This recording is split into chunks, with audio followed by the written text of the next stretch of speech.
అందరికీ నమస్తే. ఆదివారం అందమైన చిన్న కథ. ఈనాటి అంశం నేనే లేకపోతే.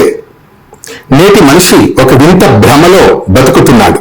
తన చేతిలో మొబైల్, తన కుర్చీలోని అధికారము, తన బ్యాంక్ బ్యాలెన్స్, తన ఇన్స్టాగ్రామ్ ఫాలోవర్స్ సంఖ్య, తన సోషల్ స్టేటస్ ఇవన్నీ కలిపి తానే ప్రపంచానికి కేంద్ర బిందువు అనుకుంటున్నాడు.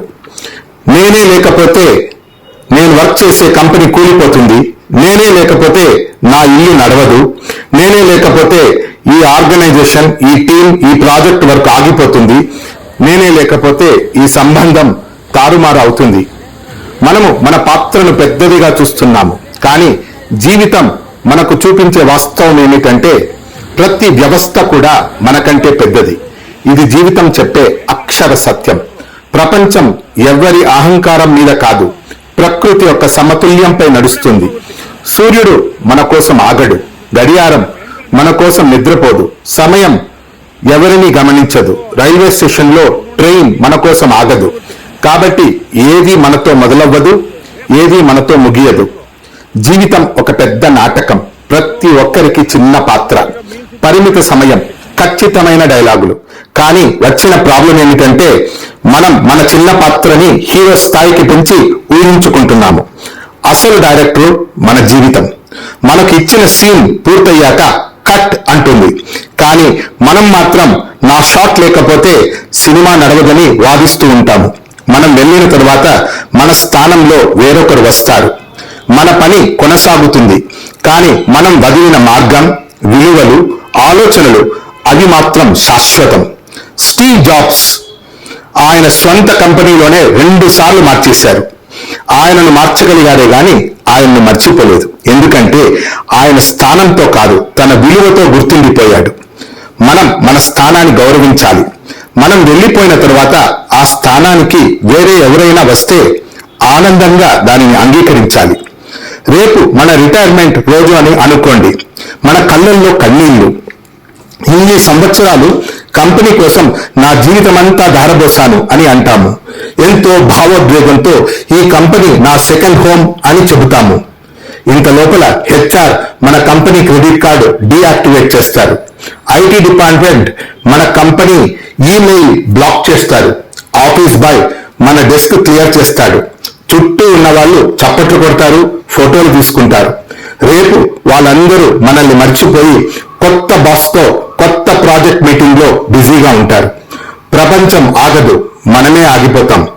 మన సమయం ముగిసిందంటే మన జీవితం ముగిసిందని కాదు, మనము ఆ పాత్ర నుంచి బయటికి వచ్చాం అంతే. ఇప్పుడు కొత్త పాత్రలోకి ప్రవేశించే సమయం. ఈ కొత్త పాత్రలో మన జీవితాన్ని ప్రేమించాలి, కొత్త నైపుణ్యాలు నేర్చుకోవాలి, కొత్త హాబీస్ కోసం ప్రయత్నించాలి, ఫ్రెండ్స్ తో కలిసి నవ్వాలి, రిలేటివ్స్ తో మూవ్ అవ్వాలి, పిల్లలతో ఆడాలి. కనుక మన విలువ మన పని కాదు, మన మనస్సు. దీనిని అవమానంగా తీసుకోకూడదు. మన ఆఫీస్ పనులు పూర్తయ్యాయి, ఇప్పుడు విశ్రాంతి తీసుకోండి అని ప్రకృతి చెప్పే అందమైన సందేశం. సముద్రంలో ఒక అల తగ్గినప్పుడు మరో అల తీరాన్ని తాకుతుంది. అది సమతుల్యం. ఎవ్వరూ లేకపోవడానికి ఎవ్వరూ బాధపడరు, ఎవ్వరి రాకకు ఎవ్వరూ ఆగరు. ప్రతి ఒక్కరికి ఒక సమయం ఉంటుంది, ఒక పుష్పంలా విరియడానికి, తరువాత పుష్పంలా రాలిపోవడానికి. కానీ ఆ సువాసన మాత్రం గాలిలో నిలిచిపోతుంది. అదే మన జ్ఞాపకం, మన కాంతి. మనము ఈ లోకంలో తాత్కాలిక ప్రయాణికులే, కానీ మన తాకిడి శాశ్వతం కావచ్చు. మనం అందరినీ మర్చిపోతాం, అందరూ మనల్ని కూడా మర్చిపోతారు. కానీ మనము కొందరి హృదయంలో వెలిగించిన కాంతి మాత్రం మరుగవ్వదు. కనుక రిటైర్మెంట్ అంటే అంతం కాదు, అది ఒక ప్రారంభం మాత్రమే. మిగిలిన జీవితాన్ని మనం సంపాదన కోసం కాకుండా సంతృప్తిగా జీవించడానికి ప్రయత్నించాలి. సూర్యుడు సాయంత్రం అస్తమిస్తాడు, కానీ ఆ సాయంత్రపు రంగులు ఆకాశాన్ని అందంగా చేస్తాయి. అలాగే మనం ఈ లోకం నుంచి ఏదో ఒక రోజు వెళ్ళిపోతాం, కానీ మన మంచితనం ఆలోచనలుగా నిలుస్తుంది.